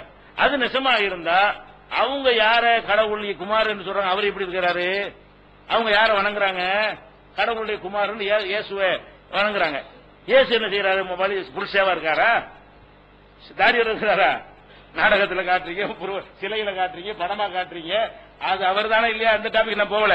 உங்க நம்பிக்கை பிரகாரம் இதான் இயேசுன்னு ஒரு ஆளை காட்டுறீங்க, அவர் தாடி வர்றதுக்காக சேவ் பண்ணிட்டு இருக்காரா? அப்ப ஏன் அவர் எங்களை அவர் இருக்கணுமா இல்லையா? இந்த தாடி வச்சிருக்காரு, நம்ம எல்லாம் டிஃபரெண்டா இருக்கிறாரு அப்படின்னு சொல்லிட்டு அவரை போதிக்கிறீங்க, கடவுளுங்கிறீங்க, நான் கருணையா வந்தாருங்கிறீங்க, அது நல்லவருங்கிறீங்க, அவர் தான் வழிகாட்டிங்கிறீங்க, அவர் தான் ஃபாலோ பின்பற்ற வேண்டும்ங்கிறீங்க. அவரை பின்பற்ற வேணும்னு சொல்லிக்கொண்டு அவர் மாதிரி தாடி வைக்கிறவனே நேசிக்கூட செய்யணும், நம்ம தான் வைக்க முடியல. இவங்களாச்சும் இயேசு மாதிரி என்ன செய்யறாங்க, தாடி வைக்கிறாங்க, பரவாயில்ல அப்படின்னு விருப்பம் உங்களுக்கு வரணும். உங்களுக்கு செய்ய முடியாது, நாங்க செய்யறோம், எங்க மேல நேசம் வரணுமா இல்லையா? திருவள்ளுவர் செஞ்சதை இவங்க செய்யறாங்க, அப்படி உங்களுக்கு நேசம் வரணுமா இல்லையா? இந்த பகுத்தறிவாதி தமிழ்நாட்டில் அம்புட்டு பகுத்தறிவாதியும் ஒரு ஆளை தான் தலைவர்னு சொல்லிட்டு இருக்காங்க, தந்தைன்னு. அவர் யாரு, அவர் ஏன் தாடி வச்சிருந்தாரு, அவர் கேட்க வேண்டிய போய் இவர பெரியாருங்கிறாங்க. அவர் தானே கருணாநிதி சொல்லுவாரு, எம்ஜிஆர் சொல்லுவாரு, ஜெயலலிதா சொல்லுவாங்க. அவங்களோட எல்லாத்திலும் அந்த தாடி படத்தை போட்டு தானே என்ன செய்யறாங்க, விளம்பரம் பண்றாங்க. பெரியார் அண்ணாவும் இல்லாத திராவிட இயக்கங்களை போஸ்டர் பார்க்க முடியுமா நீங்க? அந்த பெரியார் யாரு, அவரையும் தாடி வச்சாரு. அப்ப தாடி வெறுப்புக்குரியதெல்லாம் என்ன செஞ்சிருக்கணும், அப்ப வெறுத்திருக்கணும். இந்த தாடி வச்சுட்டு நமக்கு தனி கோலத்தில் இருக்காரு, எல்லா மக்களும் இப்படி இருக்கும், அவரையும் தாடி வச்சாரு இருக்கிறேன்.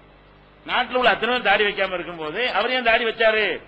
சரி, வச்சது உனக்கு பிடிக்கலன்னு அவர் மேலே உனக்கு வெறுப்பு வரல, எங்க மேல வெறுப்பு அவர் மேல வரலன்னா மேற்று தாடி இல்ல, தாடி வைக்காட்ட நீ வெறுப்ப, நீ வேற ஒரு நோக்கத்திற்காக வெறுப்பை உள்ளத்துல ஏற்றி வச்சு இருக்கிற, இது இல்லாட்டி அது இல்லாட்டி ஏதாவது உனக்கு சொல்லி மக்களை வெறுக்க வைக்கணுங்கிற காரணமா, தாடி காரணமா? அப்ப தாடி காரணம் இல்லைங்கிறது ஒரு பெரியாரும் ஒரு திருவள்ளுவரும் ஒரு இயேசு பத்தாதா? அதே மாதிரி இந்த மார்க்சியம் பேசக்கூடியவங்களும் என்ன செய்வாங்க, அவங்களும் கொஞ்சம் இதெல்லாம் பேசுவாங்க. அவங்க யார முக்கியமா நினைக்கிறாங்க, லெனின் ஒருத்தர் இருந்தார், லெனின் அவர் தாடி இருந்தாரா? யாரும் கேட்க போய் நம்ம கேட்கறாங்க, தாடி வச்சு வெறுத்துக்கிறேன். யாரெல்லாம் இந்த தாடி மரத்துல தலையிறாங்க அம்புட்டு பேருமே அவங்க முன்னோடிகளா தாடி வச்சு ஆத்தா வச்சிருந்தாங்க, இன்னைக்கு வச்சிட்டு இருக்காங்க. யார முன்னோடிகள் சொல்றாங்களோ, யார வழிகாட்டின்னு சொல்றாங்களோ அவங்க அனைவரும் நினைச்சிருக்காங்க, ஒவ்வொருத்தருடைய முன்னோடியும் தாடி வச்சிருக்காங்க. அப்ப தாடி வைத்திருக்கிறவர்களை எல்லாம் முன்னோடின்னு சொல்லிக்கிறீங்க ஒரு பக்கம், நீ மட்டும் தாடி வைக்காத, நீ தீவிரவாதி, நீ தனிச்சு காட்டுறன்னு என்ன அர்த்தம்? அதனால இந்த தாடிங்கிற ஒரு மேட்டர் வேணும் வீம்புக்காக என்ன செய்யறாங்க. நம்ம எதுக்காக தாடி வைக்கிறோம்? இப்ப முதல்ல எல்லாம் தாடி வைக்கிறது பிற்போக்கு, ஆரோக்கியத்துக்கு குறைவுலாம் சொன்னாங்க. இப்ப என்ன பண்ணிவிட்டான், தாடிக்கு தனி ஆராய்ச்சி பண்ணிவிட்டான். ஆராய்ச்சி பண்ணி அமெரிக்காவில் சுகாதாரத்துக்குன்னே ஒரு மையம் வைத்து ஆய்வு செய்யறான். ஆய்வு செஞ்சவன் என்ன செய்யறான்னா, தாடியினால் ஏற்படும் நன்மைகள், ஏன் இவர்கள் இன்னும் தாடி வைக்காமல் இருக்கிறார்கள் கேட்கிற அளவுக்கு என்ன செய்யறான், தாடியுடைய நன்மைகள் அவன் சொல்லக்கூடிய காட்சியெல்லாம் பார்க்கிறோம். ஃபர்ஸ்ட் என்ன செய்யறான், சாதாரணமா விஞ்ஞானிகளுக்கு சம்பந்தம் இல்லாத பொதுவான லாஜிக் அவன் கேட்கறான். என்ன செய்யறான்னு கேட்டா, தாடி வைக்காம நீ சேவ் பண்ணு சொன்னா உனக்கு நிறைய செலவு ஜாஸ்தி ஆகும். என்ன செலவாகும் சொல்றாங்க, பிளேட் வாங்குற செலவு, ஷேவிங் கிரீம் வாங்குற செலவு, அதுக்கு பிறகு லோஷன் தடவுறீங்க அதுக்குள்ள செலவு, இது இது வாரத்துக்கு ஒண்ணு, டெய்லி ஒண்ணு, 2 நாளைக்கு ஒண்ணு என்று நீ செய்து கொண்டிருந்தாயானால் அதை ஒரு மாசத்துக்கு உண்டியல்ல போட்டு பாரு, ஒரு வருஷத்துக்கு போட்டு பாரு எவ்வளவு ரூபா வரும். அப்ப பொருளாதார ரீதியாக பெரிய அளவுல என்ன செய்கிறது, செலவாக்கப்படுகிறது. இதுக்காக வேண்டி ஒரு சேவிங் கிரீம் எவ்வளவு வாங்குறீங்க, எவ்வளவு ரூபா? 80 ரூபா 90 ரூபாயா இருக்கா? 200 300 கூட இருக்கு. அப்ப அந்த மாதிரியான பொருளை வாங்கி ஒரு மாசம் 2 மாசத்துக்கு செலவழிக்கிறீங்களே, அப்போ எவ்வளவு பணம் அதுல செலவாகி கொண்டிருக்குன்னு பாத்தீங்கன்னா பொருளாதாரம் அவ்வளவு லாஸ் ஆகுது. இதுல தாடியை சேவ் பண்ற காரணத்தினால நிறைய பொருளாதாரம் லாஸ் ஆகுதுங்கிறத ஃபர்ஸ்ட் அவன் சொல்றான் அந்த ஆய்வுல. ரெண்டாவது என்ன செய்யறான்னு கேட்டா, ஒரு 15 வயசுல ஒருத்தன் வந்து சேவ் பண்ண ஆரம்பிக்கிறான்னு வைங்க, அவனுக்கு போய் ஆரம்பிச்சிடான். ஒரு 55 வயசு ஆயிடுச்சு. இந்த 55 வயசு வரைக்கும் இவன் சேவ் பண்ணதுக்கு எவ்வளவு செலவழிச்சிருப்பான் டைம் என்று கணக்கு பண்ணி பார்த்தா அவங்க சொல்றாங்க 3350 மணி நேரம் செலவாயிடுச்சு அவனுக்கு. 15 வயசுல சேவ் பண்றான்னு சொன்னா டெய்லி ஒரு டெய்லியோ 2 நாளைக்கு சேவ் பண்ணி ஒரு டைம் ஒதுக்குவான்ல, அந்த டயத்தை கூட்டிட்டு வந்தோம்னு சொன்னா இந்த 55 வயசுல இருக்கும் கணக்கு பார்த்தா இதுக்கு அவன் செலவழிச்ச நாள் எவ்வளவு? 3350 மணி நேரம் இதுக்கு செலவழிக்கிறான். ஏதோ சேவைன்னு போய் உட்கார்ந்தீங்கன்னா ஒரு மணி நேரத்துக்கு தேவைப்படுதா இல்லையா? ஒரு அரை மணி நேரமா தேவைப்படுதா இல்லையா? அரை மணி நேரமா கணக்கு பண்ணி வாங்கலாம் எவ்வளவு ஆகுதுன்னு சொல்லி அந்த அரை மணி நேரம் வாழ்க்கையில் நமக்கு கிடைக்குமா? இதை பயனுள்ளதுக்கு செலவழிச்சா பரவாயில்லை, அது இருந்தா உனக்கு என்ன இருந்துட்டு போகுது, அது என்ன உனக்கு பெரிய கேடுகள் இருக்கிறது அப்படிங்கறதுக்கு அதை போய் எடுக்கிறதுக்காக எவ்வளவு மெனக்கிறாங்களே அதுல ஒரு நன்மையுமே கிடையாது. ஆனா அதுக்காண்டி அவ்வளவு செலவழிக்கிறாங்க. நாள் கணக்குல அவன் சொல்றான் 139 நாள் ஒரு நாள் கணக்கு பாத்தீங்கன்னா 139 நாள்ல சின்ன விஷயமா ஒரு மனிதனுடைய லைஃப்ல வந்து 139 நாள சேவிங் பண்றது செலவழிச்சிருக்கான். இதெல்லாம் என்னதுக்கு? அவனா செல்ஃப் சேவிங்க்கு தான். பார்பர் ஷாப் போனான்னு சொன்னா கியூல நின்று அதுல 3 மணி நேரம் சேவ் பண்ணிட்டு வருவான். அவனுங்களா அந்த கணக்கு அவன் சேர்க்கல. அந்த மாதிரி கணக்கு பார்த்தான்னு வைங்க, பார்பர் ஷாப்புக்கு போறோம் போனே செஞ்சிருவான், இன்னும் 2 மணி நேரம் உட்காந்துருப்பான், அவனுக்கு 2 மணி நேரம் நமக்கு 1 மணி நேரம் 3 மணி நேரம் ஆகி போயிடும். இப்படி கணக்கு பாத்தீங்கன்னா 3 டைம்ஸ் பெருகிக்கிறீங்க இதை 3 மடங்கா. அப்ப 140 400 500 நாள் 2 வருஷம் 55 வருஷம் வாழ்க்கையில 2 வருஷ வாழ்க்கை எதுக்கு ஓடுது? சேவிங் பண்றதுக்கு ஓடுது. அவன் கேட்கறான், விஞ்ஞானிகள் கேட்கறாங்க, ஆய்வு செஞ்சு விஞ்ஞானிகள் கேட்கறான், இது ஒரு ஏன் இந்த மாதிரி செய்யறீங்க, ஏன் பணத்தை போட்டு விரயம் பண்றீங்க, நேரத்தை எவ்வளவு நேரம் கிடைக்குமா? ஒரு நிமிஷம் என்பது நம்முடைய வாழ்நாள் வந்து குறையுதுன்னு அர்த்தம். நீங்க ஒரு வாழ்நாள்ல இவ்வளவு பெரிய அதிகமான டயத்தை போட்டு என்ன செய்றீங்க, வேஸ்ட் பண்றீங்கன்னு சொல்லி அதை கேட்கறான். அடுத்து என்ன செய்யறான்னு கேட்டா ஈர்கள் அந்த சேவிங் பண்ற காரணத்தினால ஈர்கள் வந்து என்ன ஆகுதுன்னா பலவீனப்பட்டுருது. ஈரலான பல்லெல்லாம் நிக்குது. சேவிங் பண்ணி தோல் வழியா தோல்லான எல்லாமே இருக்குது. சேவிங் பண்ணினவங்களுக்கு வந்து ஈருடைய அந்த வலிமை குறைந்து விடும் ஆராய்ச்சி பண்ணி சொல்றாங்க. பல்லு ஈர் இருக்கு இல்லையா, அதனுடைய வலிமை வந்து குறைந்து விடும். இதுக்கு சம்பந்தம் இருக்கு, இந்த தோலுக்கும் அதுக்கும் தொடர்பு இருக்கிறது. திரும்ப திரும்ப செய்யும் பொழுது அதுல இருந்து சில சக்தி எல்லாம் வெளிப்பட்டு விடுகிறது என்று அதையும் ஆய்வு பண்றான். என்ன மாதிரி ஆய்வு செஞ்சா உள்ளுக்குள்ள நம்ம போகல, ஆய்வுடைய முடிவு மட்டும்தான் நம்ம பரிசீலனை சொல்றோம். அதே மாதிரி வந்து முக சுருக்கம் ஏற்பட்டுரும். அது பாத்தீங்கன்னா நல்லா இருக்கிற ஆளை பாத்தீங்கன்னாங்க அந்த சேவிங் பண்ணிருப்பாங்கல்ல, இந்த இடம் மட்டும் செக்க சிவேந்து இருப்பார் ஆளு, இந்த இடம் மட்டும் அடுப்பு கறி மாதிரி இருக்கும். சில ஆளுக்கு பாத்திருக்கீங்களா, சேவ் பண்ணி பண்ணி பண்ணி இந்த இடம் மட்டும் எப்படி இருக்கு, டெய்லி பண்ணி பார்த்தா முகத்துடைய கலருக்கு கையுடைய கலருக்கு அவருடைய மற்ற பகுதியுடைய கலரோட கம்பேர் பண்ணி பாத்தீங்கன்னா விளையாண்டு உள்ள ஆளுடைய என்ன கருப்பாயிரும். ஆரம்பத்தில் சேவ் வளரும் தெரியும், முதல்ல அது 5-6 வருஷம் தெரியும், வெள்ளு தெரியும். அப்புறம் போன தடுப்பு சொல்ற ஆகும். அப்புறம் என்ன செய்யும், தோல் நிறமெல்லாம் மாறி சுருங்கி போயிடும், சுருக்கம் ஏற்பட்டு போயிடும். அந்த மாதிரி தோல் சுருக்கம் எல்லாம் அதனால் ஏற்படும் என்று அதையும் என்ன செய்யறாங்க விஞ்ஞானத்துல கண்டுபிடிச்சு சொல்றாங்க. அதே மாதிரி வந்து இயற்கையாக உடம்பில் உள்ள செல்கள் சிலது இருக்கு இல்லையா, அதை சேவ் பண்ணுவதன் மூலமாக அந்த செல்கள் அழிந்து விடுகிறது. தோள்களில் உள்ள செல்கள் அழிந்து அதனால் சர்ம சம்பந்தப்பட்டமான பல நோய்கள்லாம் ஏற்படுகின்றன. தாடிக்கு இவ்வளவு வியாக்கியானம் கண்டுபிடித்திருக்கிறார்கள்.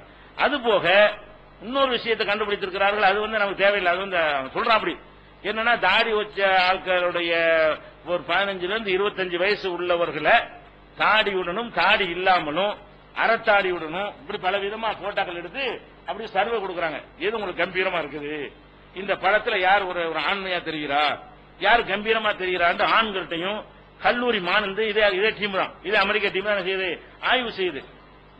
பார்க்க ஒரு கம்பீரமா இருக்குது. எது பொம்பளை சொல்றாங்க, பெண்களை என்ன சொல்றாங்கன்னு கேட்டா நம்மள மாதிரியே இருக்கிற ஒரு முகத்தை இருப்பனை விட டிஃபரெண்டா இருக்கணும்ல. ஒரு ஆம்பளை பொம்பளை வந்து டிஃபரெண்டா இருக்கிறதுக்காக வேணும்ல செஞ்சிருக்கணும்.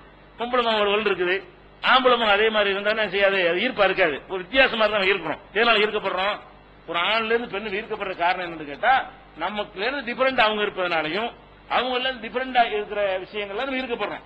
ஒரே மாதிரி இருக்கிற விஷயம் செய்ய மாட்டோம், ஈர்க்கப்பட மாட்டோம்.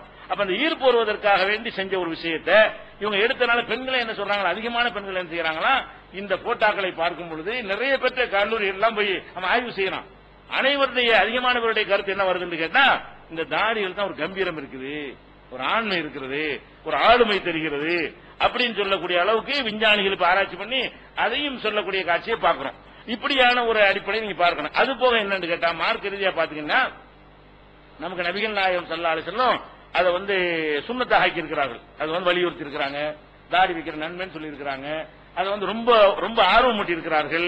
அது சுன்னத்து பண்றவங்க கத்துனா அது கூட அவ்வளவு ஆர்வம் மூட்டல, அதை விட தாடிக்கு ஆர்வம் மூட்டுறாங்க. ஆனா அதை நம்ம விடாம செஞ்சுட்டு இருக்கிறோம். நம்ம விரும்பி செய்யாதனால செஞ்சு சின்ன பிள்ளை செஞ்சு விட்டுறாங்க. பெரிய ஆளாய் தான் செய்யணும்னு பழக்கத்தை பண்ண மொத்தம் செய்ய மாட்டான். தாடியை செய்யறவன் சின்னதா செய்ய போறா, தாடிக்கு இப்படி பயப்படுறவ அது போய் செய்வானா? இவனுக்கு விவரம் இல்லாத காலத்தை செஞ்சு விட்டுறாங்க. அதனால சுண்ணத்தை அனைவரும் கடைபிடிச்சிடணும். நீ 25 வயசு பிறகு செய்ப்பான்னு சொன்னா இந்த நாளைக்கு செய்யற நாளைக்கு செய்யறன்னு செய்ய மாட்டான். அதுவும் இருக்குது. ஆனா இது ரொம்ப முக்கியமான, அதை விட தாடி என்பது என்னது, அதை விட முக்கியமா ரசூலுல்லாஹ் வலியுறுத்துறாங்க என்பதையும் பார்க்கணும். அதே மாதிரி எல்லா உயிரினங்களும் ஒரு ஆணு பெண்ணுங்கிறது நம்ம பார்க்கிறோம். தலையில முடி இருக்கிறது, இந்த முடி ஆணுக்கு இருக்கு பெண்ணுக்கு இருக்கிறது. அதே மாதிரி இங்கேயும் அப்படி அல்லாஹ் டிஃபரெண்ட் படுத்துறான். தலையில ஒரே மாதிரி ஆக்குறான் அல்லாஹ் ஆணுக்கு என்ன செய்யறான், அது டிஃபரெண்ட் ஆகி காட்டுறானா இல்லையா? அதே மாதிரி அல்லாஹ் என்ன செய்யறான், ஒரு கட்டத்துல தலைமுடியில கூட டிஃபரெண்ட் பண்றான். அப்படி பண்றான். இவனுக்கு முடி அவசியம் அவ்வளவு முக்கியம் இல்லன்னு நம்மள வழக்கையா ஆக்கி போறான்.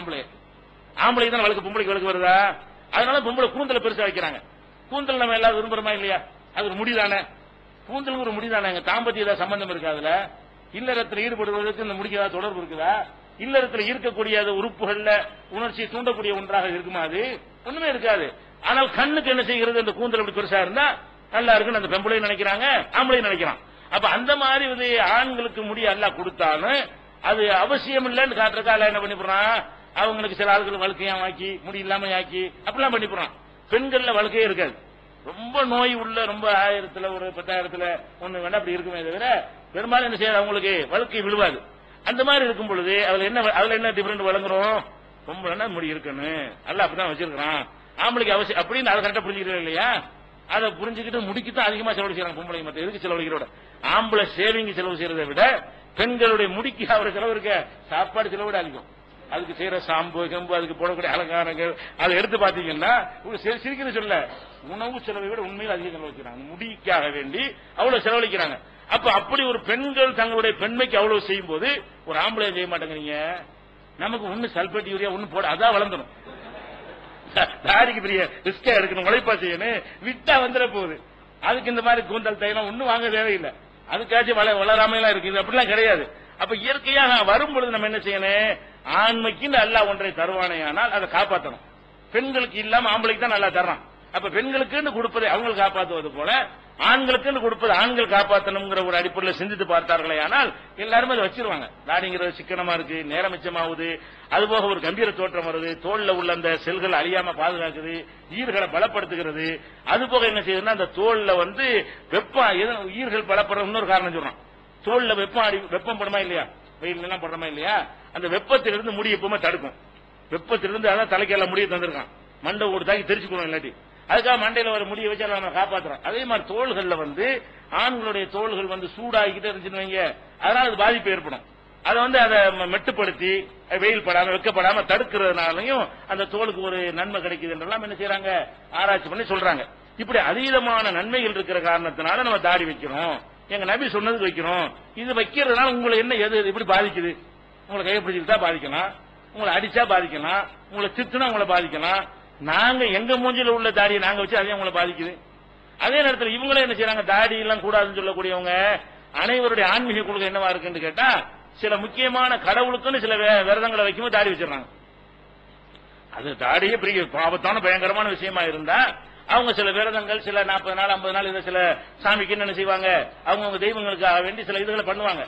அவ்வளவு பேர் என்ன செய்வாங்க, அந்த 40 நாளைக்கு பிளேட் எடுக்க மாட்டாங்க, பாபரிசா போக மாட்டாங்க, அப்படி விட்டுருவாங்க, முட்டையா நினைஞ்சிருவாங்க, விட்டுருவாங்க. அதையும் வர்றீங்க.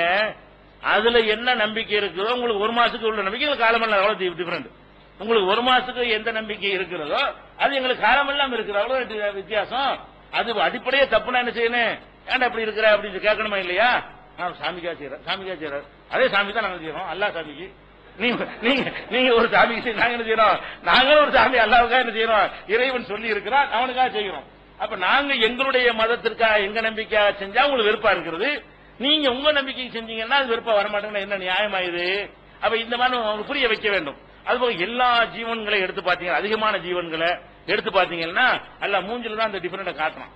ஆணு பெண் டிஃபரெண்ட் எங்க காட்டுறான், சேவலுக்கும் கோழிக்கும் பாருங்க, ரெண்டும் ஒரே உயிரினம்னா சேவலுக்கு மூஞ்சில தனியா ஆம்புலன்ட் காட்டும். சிங்கத்தை ஆண் சிங்கத்தையும் பெண் சிங்கத்தையும் எடுத்து பாருங்க, பெண் சிங்கம் ஆட்டுக்குட்டி மாதிரி இருக்கும், பார்க்கவே சகிக்காது. ஆண் சிங்கம் எப்படி இருக்கேன், ஒரு கம்பீரமா, அது பாக்குறதுக்கு ஆம்பளை சிங்கத்தை சிங்கம்னு சொல்லுவாங்க. அந்த மாதிரியான ஒரு தோற்றம் அதுக்கு தான் இருக்குது. இப்படி ஆணுக்கு தான் திமிழ் இருக்கும், அந்த தந்தம் இருக்கும், அது மாதிரி காலமாட்டில் எடுத்துக்கிட்டீங்கன்னா ஆண் காலமாட்டுக்கு தான் அப்படின்னு செய்யும் ஒரு கம்பீரம் இருக்கும். இந்த இது மாதிரி தொங்கும்ல இது ஒரு சவு மாதிரி ஆண் ஆம்பளை காட்டுறதுக்காண்டு இப்படி அல்லாஹ் வந்து அப்படி டிஃபன் வச்சிருக்கான். முகத்திலேயே ஒரு தோற்றத்தை வச்சுதான் இருக்கிறான். அதே அடிப்படையா வைத்து நபிகள் சொன்னாரு தாடி வச்சா பிரிச்சு காட்டுறாங்க, தனியா போயிட்டாங்க, இப்படி எல்லாம் பேசுகிற காட்சியை பாக்குறோம். அதே மாதிரி என்ன செய்யறாங்க, நம்ம அரபில் பேர் வச்சுக்கிறாங்க. எல்லாரும் எல்லா மாத்தையும் பாருங்க, புத்தர்களா இருந்தாலும் தமிழ்நாட்டு புத்தர் தமிழ்ல பேர் வைக்கிறான், தமிழ்நாட்டு கிறிஸ்தவர்கள் தமிழ்ல பேர் வைக்கிறாங்க, தமிழ்நாட்டில் உள்ள இந்துக்கள் தமிழ்ல பேர் வைக்கிறாங்க. முஸ்லீம் மட்டும் என்ன செய்யறது, அரபில தான் வைக்கிறேன்னு பேரை வச்சுட்டு இருக்கீங்க. எப்படி தனியா போயிடுறீங்க? பேரை பார்த்தவனே தெரியணும், ராமசாமின்னு சொல்லிட்டு தெரியாதுல, அப்துல் கார்னா முஸ்லீம் தெரிஞ்சிரும்ல, நீங்க அதுல ரொம்ப தனிச்சு காட்டுறதுல ரொம்ப வெறியா இருக்கிறீங்க அப்படின்னு கேட்கறாங்க. சுண்ணத்து பண்ற கூட என்ன செய்யறாங்க, கேள்வி கேட்கறாங்க. பாஷை கூட நீங்க தமிழோட ஒட்ட மாட்டேங்கிறீங்க, நீங்க ஒரு டைப்பா பேசுறீங்க, அப்படி நிறைய குற்றச்சாட்டுலாம் இருக்குது. இது மாதிரியான என்னென்ன விஷயங்கள் நம்ம பிரிச்சு பார்க்கிறோம், அதுக்குரிய காரணம் என்ன, அதுல என்ன நியாயம் இருக்கு, எங்க பக்கம் நியாயம் இருக்கா, நியாயம் இல்லாம செய்யறோமா என்கிற விஷயத்தை இன்ஷால்லா என்ன செய்வோம், நாளைக்கு பார்த்துக் கொள்ளலாம். நாளைக்கு தான் கடைசியாங்க. ஆமா, சில அறிவிப்புகளை செஞ்சுக்கிறோம் சார். நாளைய தினம் வந்து ஏன்னா 29ஆவும் இருக்கலாம் 30ஆவும் இருக்கலாம். அதனால நம்ம 29 முடிச்சிடணும் எப்பவுமே. ஏன்னு கேட்டா அப்ப டிவியில வந்து ஒரு நாளைக்கு முந்தினதான் போட்டுக்கிட்டு வர்றோம். மெகா டிவியில போடுறது வந்து நோன்பின் சட்டங்கள்னு முதல்ல பேசுனதை முதல் நாள் போட்டோம். இன்னைக்கு போற நாளைக்கு தான் வரும். 1வது நாள் நம்ம பேசணும், என்னைக்கு வந்துச்சு, 2வது நாள் தான் வந்துச்சு. 1வதுக்கு ஏற்கனவே உள்ள நோன்பின் சட்டங்கள் பழைய ப்ரோக்ராம் தான் போட்டு விட்டுருக்கோம். அப்படி இருக்கும் பொழுது நம்ம 29 பேச 30 தான் வரும். அப்ப 29 இரவுல முடிச்சா தான் என்ன செய்யும், அடுத்த நாள் பெருநாளா இருந்தாலும் பெருநாள் இரவுல பார்ப்பாங்க, அடுத்த நாள் நோன்பா இருந்தா நோன்பு உள்ளவரை பார்ப்பாங்க. அதனால இந்த ஒரு நாள் இதை ஒளிபரப்ப இயலாதுங்கிற ஒரு காரணத்தினாலையும், அதோட பெருநாளைக்கு எல்லாரும் வெளியூர்களுக்கு போயிருவாங்க, இருக்கிற மக்கள் அதிகமான மக்கள் அவங்க சொந்த ஊர்களுக்கு போயிருவாங்கிற காரணத்தினாலே வழக்கமா நம்ம என்ன பழக்கம் வச்சிருக்கிறோம், நான் 29 முடிச்சு விடுவோம். இப்ப நாளைக்கு இன்ஷா அல்லாஹ் இந்த மிச்ச விஷயத்தை முடிச்சு தொகுப்பாக என்னென்ன இதுவரை சொல்லப்பட்டது என்பதையும் சொல்லி நம்ம முடிச்சுக்கிற இருக்கிறோம். அப்ப நாளைக்கு மறுநாள் நம்ம வந்து நாளைக்கு மறுநாள் பிறை பார்த்தோம்னு சொன்னா பெருநாளா இருக்கும். ஆனா நீங்க என்ன செய்யணும், பெருநாள் நோன்பா இருந்துச்சுனாலே இங்க தொழுகை நடக்கும். நோன்பா இருக்கும்னா என்ன செய்வோம், இரவு தொழுகை நடக்கும். ஏதாவது கேள்வி ஏதாவது நிகழ்ச்சியில வச்சுட்டு போயிடலாம். இல்லைன்னா என்ன செய்வோம், பெருநாளா இருக்கும், அங்க வர தேவையில்லை. அதனால நாளைக்கு வந்து 29வது இரவுல வந்து உரை இருக்கிறது. அடுத்த நாள் 30வது இரவா இருந்தால் தொழுகை மற்ற விஷயங்கள் எல்லாம் இருக்கிறது. 30வது இரவா இல்லாம பெருநாள் இரவா ஆகிவிட்டது என்று சொன்னால் ஒண்ணுமே இருக்காது. சரியா, பெருநாள்ல சந்திக்கிற வேண்டியதான். அதை ஒரு அறிவிப்பா செஞ்சு கொள்ளும்.